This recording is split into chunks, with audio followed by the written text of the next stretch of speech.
Obwakyabazinga bwa Busoga bwe yamukwasaganyiriza wamu n'abategesi okulaba ng'empaka za Muzakalale zitojera kinawadda. Bino byogeddwa minisita w'ensonga z'ebweru mu bwakyabazinga bwa Busoga ow'ekitiibwa Joan Machala bw'abadde atongoza empaka zino ku Source of the Nile Hotel e Jinja. Our king loves speedy cars as well.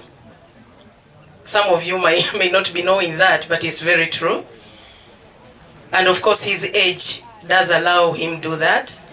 It's unfortunate that he won't be around this time, but he promised to be there some other time, so I hope you come back when he's also going to participate.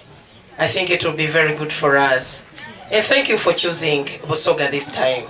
Okusinzira kwa kulebya makubo Katende Mukiibi empaka za kutandika n'okwekebejja emmotoka ku Lwokutaano ng'ennaku z'omwezi 18 omwezi guno olw'okuvuga kutandike ng'ennaku z'omwezi 19 ku wiikendi mu kibangirizi ky'omwoleso gw'ebyobulimi e Jinja ate ku Sande lwe zinakomekerezebwa wamu n'okugaba ebirabo eri abawanguzi.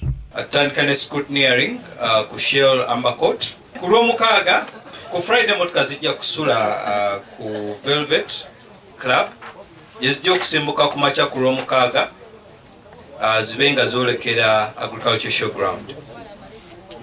Bwezinaveeyo zijja vuga emirundi ebiri. Tusuubira emmotoka esooka okubeera ku track ssaawa nga 6. Ssaawa zinaabeera 11 ndowooza n'esembayo ejja kubanga evudde ku track. Katende era annyonnyodde ensonga lwaki basazeewo okuzza empaka zino mu bitundu by'Ejjinja. Ye amyuka Ssaabaduumizi wa poliisi y'eggwanga era nga yaduumira poliisi y'Ejjinja Lutambika Tyson agumizza bannayuganda bonna abaneetaba ku mpaka zino nti ebyokwerinda byakunywezebwa okwewala obumenyi bw'amateeka. Jinja is a fun town. You're in for a good trade according to what these gentlemen and ladies have promised us. As security, we are going to be on hand 24/7. Keeping in mind we're getting into the festive season, so come ready to enjoy, but enjoy responsibly.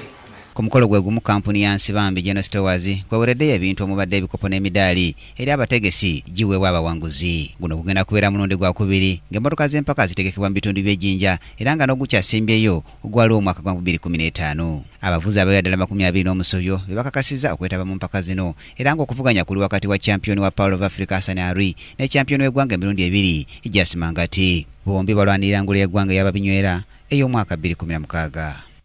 Brian Katende Mnabya Kingdom TV amalindirire. This is Kingdom TV.